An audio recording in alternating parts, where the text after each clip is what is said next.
The grand hallway of Concordia Prime stretched before Dr. Sophie Brennan like a river of polished metal and light. Delegates from across the galaxy moved in clusters, their varied forms creating a strange but familiar tapestry. Some walked on 2 legs like her, others on 4 or 6. A few floated, their bodies held aloft by technology Sophie had long stopped trying to understand. After 12 years working in galactic diplomacy, the impossible had become ordinary. Sophie glanced down at the badge hanging from her neck. Simple. Plain. Just her name, her planet, and one word: diplomat. No fancy chains. No military ranks. No royal seals. She preferred it that way. Conference Hall 7 waited at the end of the corridor. The security briefing on the Outer Rim conflicts was scheduled to begin in 10 minutes. Sophie had clearance. She always had clearance, though few people seemed to expect it when they first saw her civilian credentials. 2 Xanthi guards stood at the entrance, their crimson armor gleaming under the station's lights. They were massive, nearly 8 feet tall, with 4 arms crossed in perfect symmetry. Their species had a reputation for military excellence. Every Xanthi child trained in combat from the age of 5. Their empire had never lost a war. Sophie approached steadily, her footsteps quiet against the metal floor. "Credentials," the left guard said. His voice came through a translator, turning his native clicking sounds into flat galactic common. Sophie held up her badge. The guard's facial plates shifted. His 3 eyes narrowed as he scanned the simple civilian marker. "This session is restricted to military personnel. Civilians are not permitted entry." "My clearance is Omega 3, Sophie replied. Her tone stayed even, professional. "It should be in your security database." The guard reached for his datapad, but a voice interrupted him before he could check. "What is the meaning of this delay?" Prince Tal'vek of the Xanthi Empire approached with the kind of confidence that came from never being told no. His entourage of 12 elite guards moved with him in a tight protective formation. The prince wore ceremonial armor covered in engravings that told the history of his bloodline. Medals decorated his chest plate, honors awarded for ceremonies and state functions rather than actual combat. Sophie had read his file. 4th in line to the throne. 28 years old. Never served in a real military posting. His greatest accomplishment was a speech he'd given at his brother's wedding. "Your Highness," the door guard saluted sharply, all 4 arms snapping to attention. "This human claims to have clearance for the military strategy session." Tal'vek's 3 eyes focused on Sophie. More specifically on her badge. His facial plates rippled in an expression Sophie recognized from her xenopsychology training. Contempt mixed with amusement. "A civilian?" The prince laughed. The sound reminded Sophie of rocks grinding together. "Earth sends a civilian to a military strategy session? How perfectly typical of your species." Sophie said nothing. She'd learned long ago that silence often said more than words. While the great species send warriors, strategists, and decorated officers. Tal'vek gestured at her simple badge with one of his 4 hands. "Humanity sends paper pushers. Tell me, do you take notes? Perhaps organize files?" A few members of his entourage made sounds that might have been laughter. Sophie noticed the head of his guard, a older Xanthi wearing captain's insignia, had gone very still. Captain Thren, according to her briefing. Veteran of 3 actual wars. 30 years of service. The captain was staring at Sophie with an expression she couldn't quite read. Other delegates had begun to gather in the corridor. Admiral Gresh of the Korthan fleet stood near a window, watching with his 6 eyes. Commander Yala of the Syrian Defense Forces had stopped mid-conversation, her attention fixed on the scene unfolding before the conference hall. "Your Highness," Sophie said calmly, "my credentials are valid. If you would like to verify them through official channels." "Verify?" Tal'vek stepped closer. His guards shifted with him, forming a wall of crimson armor. "I need not verify what I can plainly see. You wear no rank, no honors, no indication of military service whatsoever. You are exactly what you appear to be. A bureaucrat with a clipboard, pretending to belong in rooms where real decisions are made." Sophie felt the weight of dozens of eyes on her. Some delegates looked uncomfortable.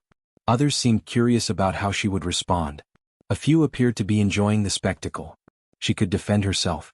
She could list her credentials, her clearances, her achievements. She could invoke names and treaties and incidents that would make this prince's medals look like toys. But she'd learned something important over the years. Sometimes the best response was no response at all. "I apologize for the confusion," Sophie said. She stepped back from the door. "I'll verify my access through the proper channels."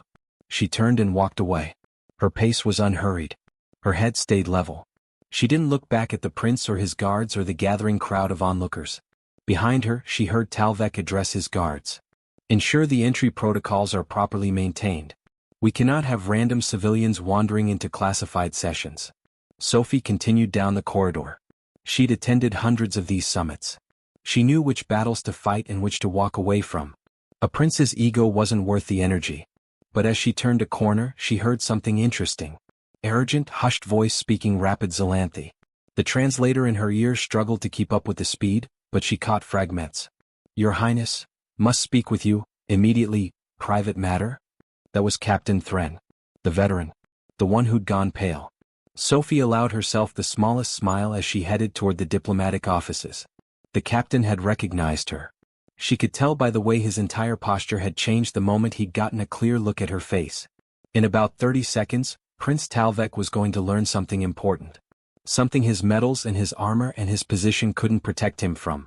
He was going to learn exactly who he'd just insulted in front of half the Galactic Council's senior leadership. Sophie checked her datapad. The security session would be delayed now, certainly.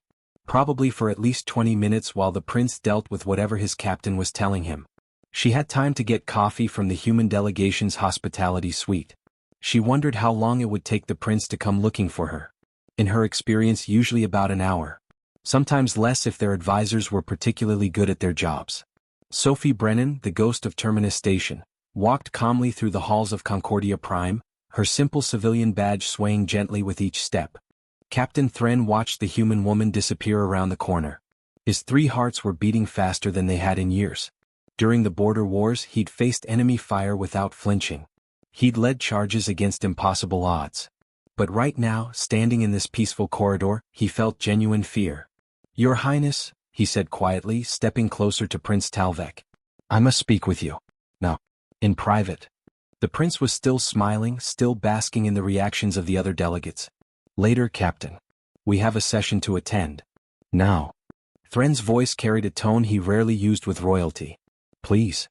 Something in the captain's expression made Tal'vek pause. The old warrior looked genuinely shaken. In 30 years of service, Thren had never shown fear. Not once. Very well. The prince gestured to an empty meeting room nearby. This had better be important. They stepped inside. Thren activated the privacy field, ensuring no one outside could hear them. The prince's personal guards remained outside, confused by the sudden secrecy. Speak, Tal'vek said, his amusement fading into irritation. That woman. Thren's voice was low.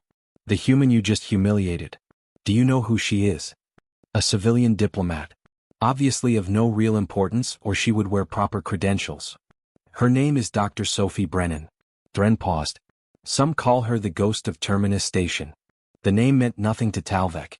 He shrugged. Thren closed his 3 eyes briefly as if gathering patience. 6 years ago, the Krell Empire and the Vizari Collective were 3 days from total war. Both sides had mobilized their fleets. Millions of soldiers were prepared to die. 3 entire sectors would have been consumed by the conflict. I recall hearing about that crisis, Tal'vek said. It was resolved through negotiation. Yes, by her. Thren pointed toward the door, toward where Sophie had walked away. She spent 72 hours in continuous negotiation. No sleep. No breaks. She spoke both languages fluently. She knew both cultures better than they knew themselves. When the Krell invoked their ancient honor codes, she countered with their own historical precedents. When the Vizari demanded blood for blood, she found legal frameworks from their own laws that offered alternatives. Tal'vek frowned. One human did this? One human civilian, Thren emphasized. No weapons. No threats. No military backing. Just words and knowledge and an understanding of what drives different species to war or peace. He stepped closer. Your Highness, she saved 18 billion lives in 3 days. The Krell Emperor himself awarded her their highest civilian honor. The Vizari Council declared her an honorary member of their ruling body. The prince felt something cold settling in his stomach. This is propaganda. Human exaggeration. It is documented fact. Thren pulled up his datapad, his 4 hands moving quickly across the screen. Terminus Station.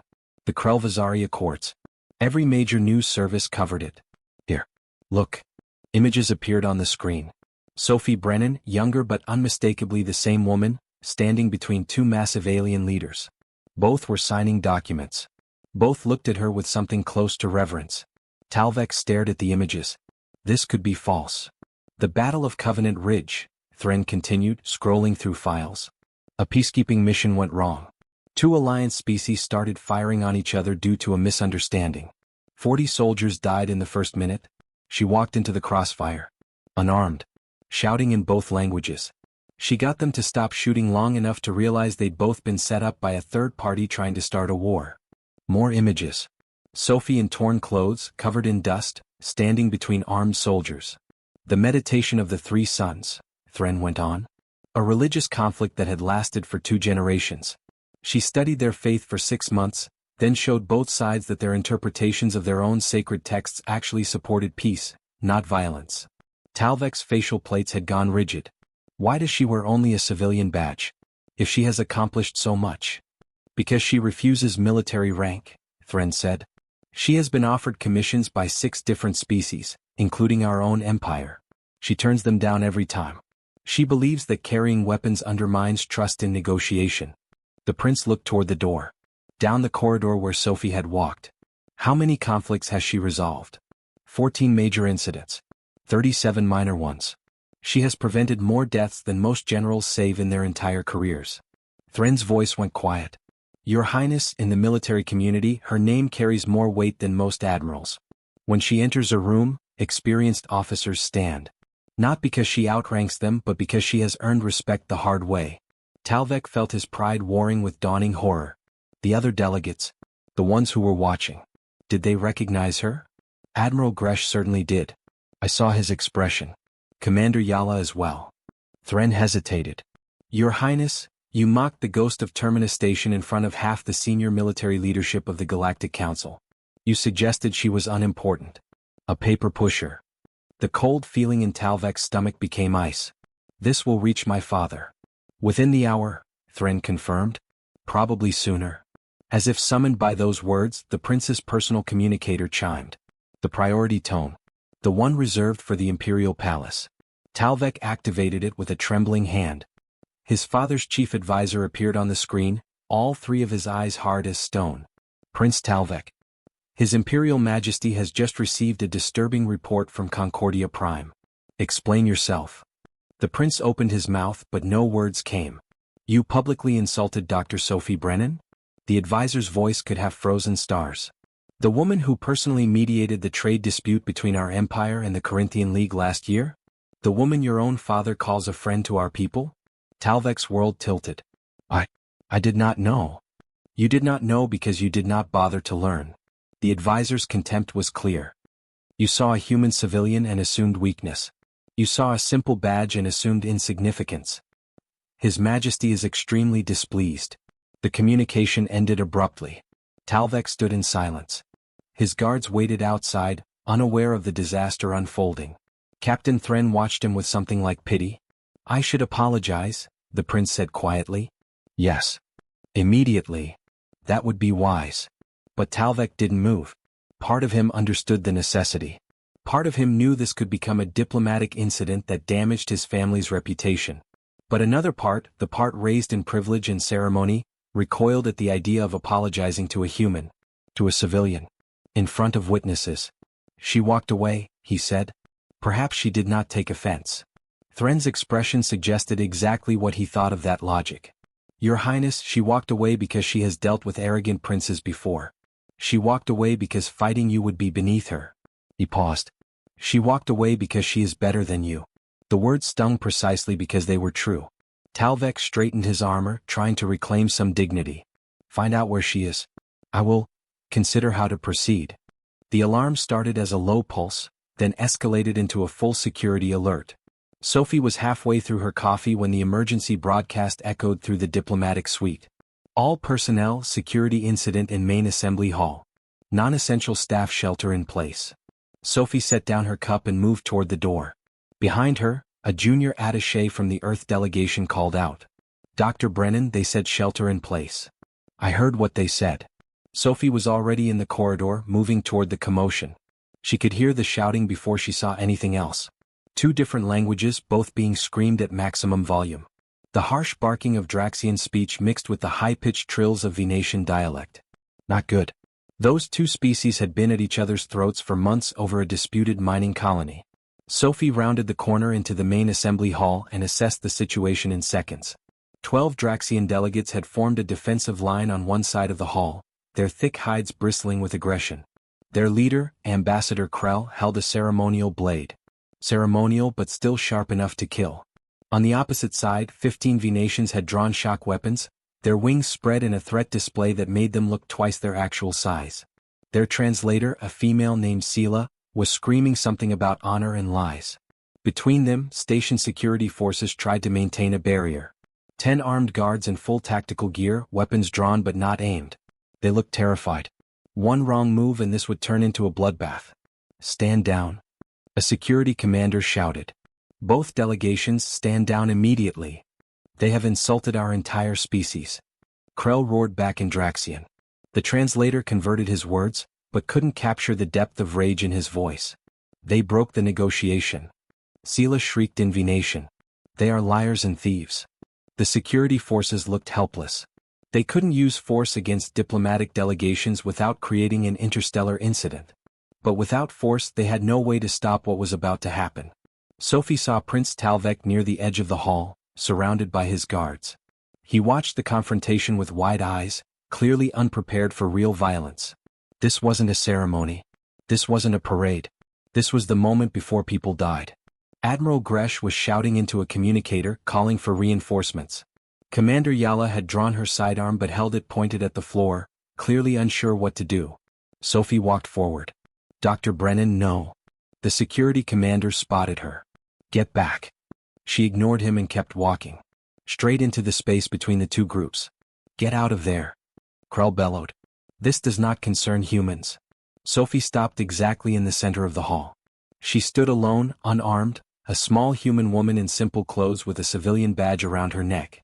Around her, beings twice her size prepared for war. Then she spoke. In perfect Draxian, with the proper formal inflections that denoted respect for an elder speaker. Ambassador Krell. You invoke honor, but you hold a blade in a hall of peace. Your ancestors would call this shame.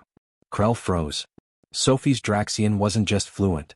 It was native level with the specific regional accent from his home province.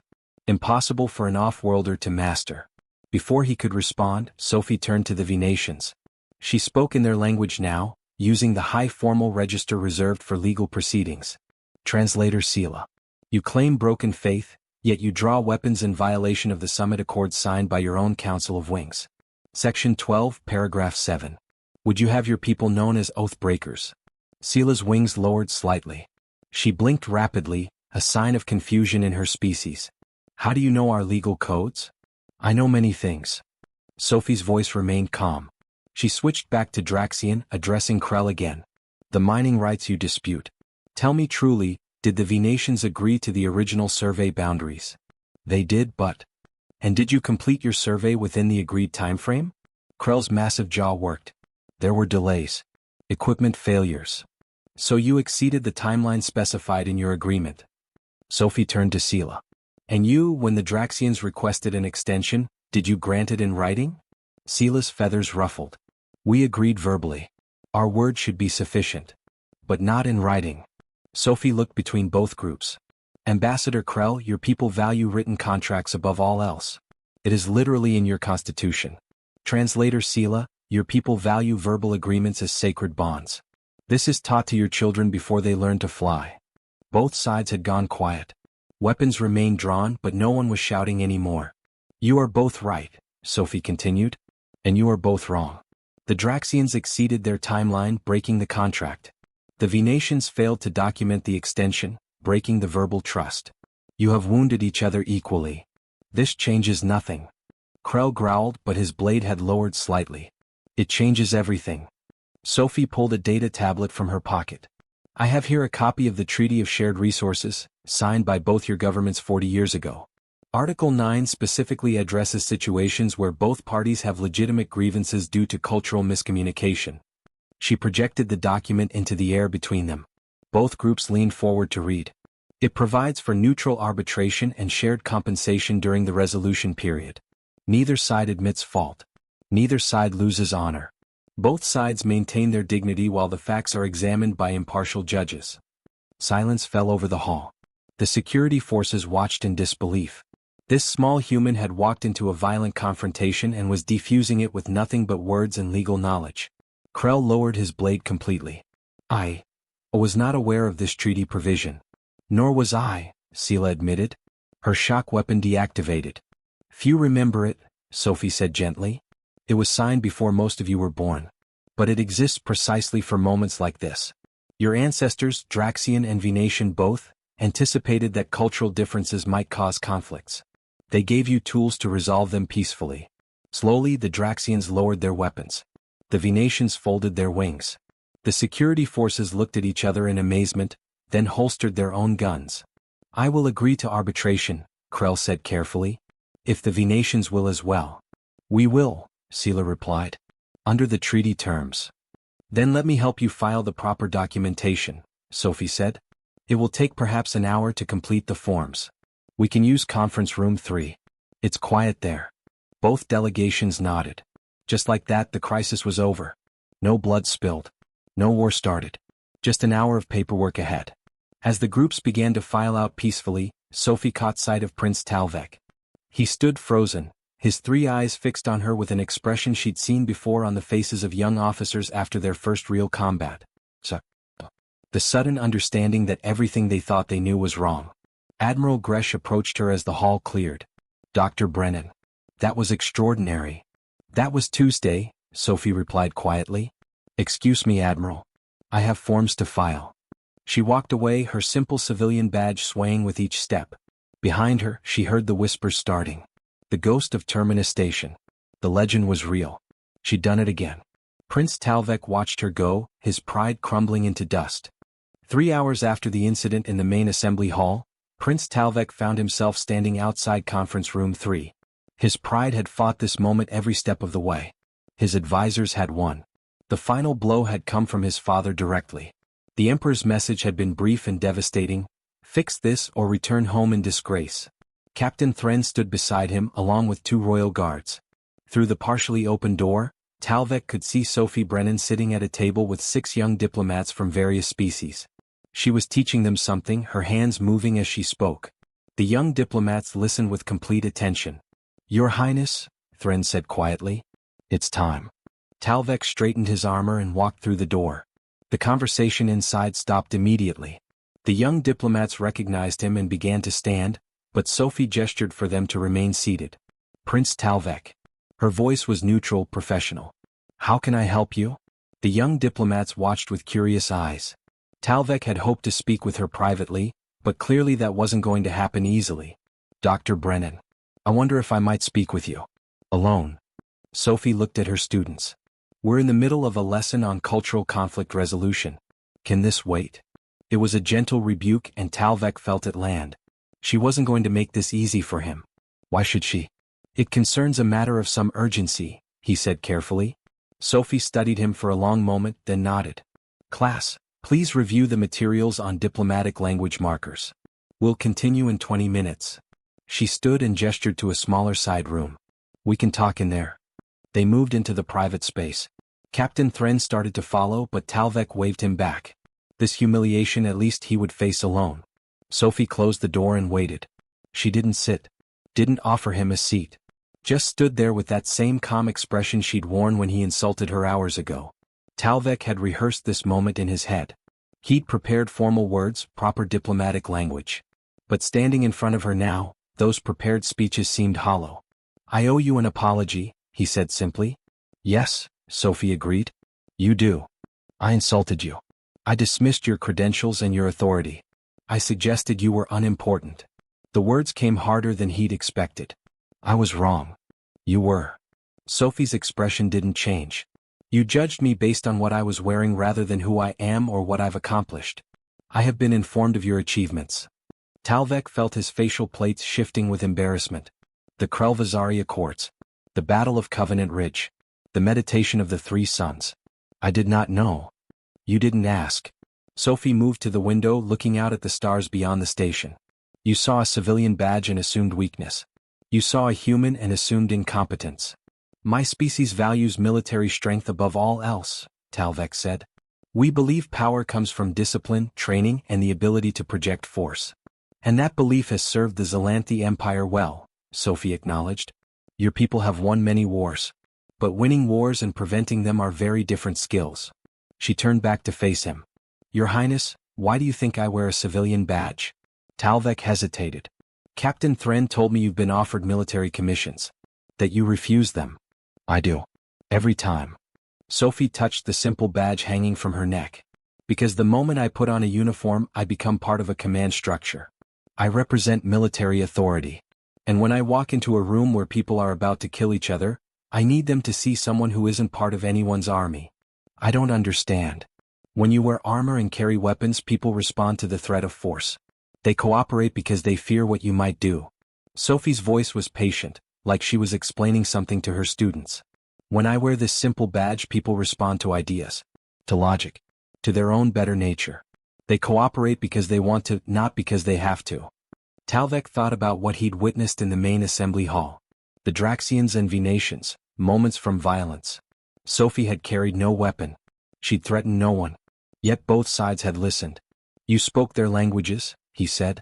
Perfectly. I speak 14 languages fluently. Another 20 well enough to negotiate in. Sophie smiled slightly. That takes more years of study than most military training programs require. But it's worth it. Because when you speak to someone in their own language, in their own cultural context, they hear you differently. You're not an outsider trying to impose your will. You're someone who understands them. Today with the Draxians and Venetians, you knew their legal codes, their history, their customs. I spent 6 months studying both cultures when their conflict first began. I read their literature. I learned their laws. I spoke with their philosophers and their children and their farmers. Sophie walked back to the table and sat down. By the time I walked into that hall today, I knew them better than most of them know themselves. Tal'vek found himself sitting across from her. That is why they call you the ghost of Terminus Station. Because I appear when conflicts arise and vanish when peace is made. Sophie nodded. I don't seek glory or recognition. I just try to stop people from killing each other. My father calls you a friend to our people. I helped negotiate the trade agreement between your empire and the Corinthian League last year. It prevented a minor dispute from becoming a major problem. Sophie looked at him directly. Your father understood something you're just learning now. That strength isn't always measured in weapons or armor or the ability to destroy your enemies. Then how is it measured? In the ability to listen. To understand.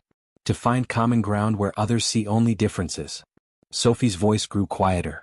To make connections instead of breaking them. To build peace instead of winning wars. Tal'vek sat in silence. Everything he'd been taught, everything he believed about power and respect and authority, was being quietly challenged by this small human woman with her simple badge. I accept your apology, Prince Tal'vek, Sophie said finally. And I don't believe you're a bad person. Just someone who hasn't had to look beyond military solutions before. I still have much to learn, Tal'vek admitted. We all do. That's why I'm teaching those young diplomats out there. Because the galaxy needs more people who know how to talk instead of fight. She stood. Was there anything else? Tal'vek rose as well. Actually, yes. There is a matter. A situation involving my own empire. We have been unable to resolve it through traditional means. I wonder if you might be willing to help. Sophie tilted her head, studying him. Tell me about it. 2 weeks after the Concordia Prime Summit, Sophie stood on the bridge of a Xylanthi diplomatic vessel, watching the planet Meridian grow larger on the viewscreen. Beside her, Prince Tal'vek reviewed briefing documents for the 3rd time that morning. The Talaran Confederation has controlled the northern continent for 200 years, he said, reciting facts like a military report. The Xylanthi Empire has claim to the mineral rights based on treaties signed before the Talarans even achieved spaceflight. By law we are correct. Being correct doesn't prevent wars, Sophie said quietly. It often causes them. The situation was exactly the kind that usually ended in bloodshed. The Xylanthi Empire needed rare minerals found only on Meridian. The Talaran Confederation, who lived on the planet, refused to allow mining operations. Diplomatic talks had broken down 3 times. Both sides had begun moving military assets into position. Prince Tal'vek's father had given his son one last chance to prove himself. Solve this peacefully or the Empire would solve it with force. I still don't understand why I must participate directly, Tal'vek said. You are the expert. I would only interfere. Sophie turned from the view screen to face him. Because I won't always be here. Your people need to learn these skills themselves. And you need to understand that negotiation isn't about forcing others to accept your position. It's about finding solutions everyone can accept. But we are right. The treaties clearly state. The treaties were signed by people who are dead, about a planet the Tal'arans now call home, to extract resources that will destroy land their children play on. Sophie's voice was firm but not unkind. Legal correctness means nothing to parents worried about their family's future. The ship entered orbit. A shuttle was prepared to take them to the surface. Captain Thren, who had insisted on accompanying them for security, approached with a concerned expression. Dr. Brennan, the Tal'arans have refused to guarantee your safety. They view this as a Zalanthy attempt to intimidate them. Then we go unarmed and with minimal escort, Sophie said immediately. Tal'vek's 3 eyes widened. That would be unacceptable. I am fourth in line to the throne. I require proper protection. And that protection will make the Tal'arans think this is a military operation, not a diplomatic one. Sophie met his gaze. Your Highness, do you trust me? It was the question Tal'vek had been avoiding since they'd left Concordia Prime. Did he trust this human? Trust her enough to risk his life on her methods? He thought about the Draxians and Venatians, weapons lowered by nothing but words. He thought about his father's message, fix this or accept disgrace. I trust you, he said quietly. They landed with only Sophie, Tal'vek and Captain Thren. No weapons. No royal guards. Just 3 individuals walking across a barren landing field toward a simple meeting hall. The Tal'aran delegation waited inside. 5 representatives, their scaled skin reflecting the harsh local sunlight that streamed through windows. Their leader, a female named Kessa, looked at Tal'vek with open hostility. A prince, she said coldly. Come to tell us what we must surrender. Tal'vek opened his mouth to respond, but Sophie spoke first. In Tal'aran with the proper respectful inflection. We have come to listen, Kessa of Meridian. Will you tell us what you fear? The Tal'aran language was notoriously difficult. Its grammar shifted based on emotional context. Sophie's use of the listening form, reserved for genuine inquiry, caught Kessa off guard. You speak our language? I spent the journey here learning it, Sophie admitted. I'm still making mistakes, I'm sure. But I wanted to try. Kessa's hostility softened slightly. She gestured to chairs around a simple table. Sit then. Listen if that's truly why you came. For the next 2 hours, Sophie asked questions. Not about treaties or mineral rights. About the Tal'aran people. Their history on Meridian. Their children's schools. Their hopes for the future. Their fears about what mining would do to their land. Tal'vek stayed silent as Sophie had instructed. But he listened. Really listened. These weren't obstacles to his empire's goals. They were people with legitimate concerns about their home. The northern continent has the richest mineral deposits, Kessa explained. But it's also where 70% of our population lives. Where our crops grow. Where our water comes from. You believe the mining will poison your water, Sophie said. We know it will. We've seen what Zalanthy mining operations do to other worlds. Tal'vek felt defensive words rising in his throat. Sophie caught his eye and gave the smallest shake of her head. Listen, her expression said. Just listen. After the Tal'arans had spoken their concerns, Sophie asked if she could share something. She projected a holographic map of Meridian. The southern continent, she said, highlighting an area. It's mostly uninhabited, correct? Yes. The soil is poor there. Nothing grows. But the geological surveys show mineral deposits here as well. Smaller concentrations but present. Sophie zoomed in on specific regions. What if mining operations were restricted to the southern continent? It would yield less profit for the Zalanthy, but it would protect the northern continent entirely. Kessa frowned. The Empire would never accept reduced profits. Sophie looked at Tal'vek. This was his moment. His test. The prince took a breath. Everything in his training said to reject this. To demand maximum extraction. To invoke the treaties and assert Zalanthy rights. But he thought about Sophie walking unarmed into violence. About her simple badge and her choice to listen instead of command. The Zalanthy Empire would accept this, Tal'vek said slowly. If the Tal'aran Confederation would agree to reasonable mining operations in the southern regions, with strict environmental protections and Tal'aran oversight of all operations. Kessa's eyes widened. You would accept our people monitoring your mining? You know this planet better than we do, Tal'vek said.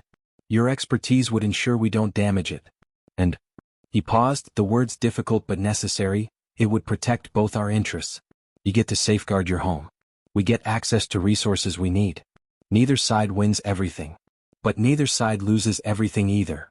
Sophie said nothing, but Tal'vek saw approval in her eyes. The negotiations continued for 3 more days. There were difficulties, disagreements, moments where old hostilities threatened to resurface. But each time, Sophie guided them back to common ground. And increasingly, Tal'vek found himself able to do the same. The final agreement was signed on the 4th day. Mining rights in the southern continent only. Joint Talaran-Zalanthe environmental oversight. Profit sharing to fund Talaran infrastructure projects. Neither side got everything they wanted. Both sides got enough. As they prepared to leave Meridian, Kessa approached Tal'vek directly. "You are not what I expected from a Zalanthe prince," she said. "I'm learning to be better than expected," Tal'vek replied. 3 months later, at the next Galactic Unity Summit, Prince Tal'vek stood before the assembled delegations. His father, the Emperor, watched from the audience with unreadable expression. "I wish to make a formal statement," Tal'vek began. "The Zalanthe Empire has long prided itself on military excellence. We measure ourselves by victories won and enemies defeated. This will not change. But I have learned something important in recent months." He gestured to where Sophie sat among the civilian diplomats, her simple badge visible even from across the hall. "The greatest strength is not the ability to win wars, but the ability to prevent them. Not the power to destroy but the wisdom to build. The human species understands this in ways we are only beginning to learn." He paused. "I publicly honor Dr. Sophie Brennan and all civilian diplomats who work without weapons, without armor, and without recognition to keep our galaxy at peace. They are worth more than any army." The hall erupted in applause. Sophie smiled slightly but didn't stand. She never sought the spotlight. Tal'vek returned to his seat beside Captain Thren, who looked at his prince with quiet pride. "Well spoken, Your Highness." "I spoke the truth," Tal'vek said. "That's all she ever asked me to do." Across the hall, Sophie had already returned to her data pad, reviewing files for her next crisis. The ghost of Terminus Station, forever moving toward the next conflict, the next chance to choose peace over war. Her simple civilian badge caught the light as she worked, a quiet reminder that humanity's greatest weapon had never been guns or ships or superior firepower. It had always been the ability to see others as people, to listen instead of command, to build bridges instead of walls. And now at least one prince understood.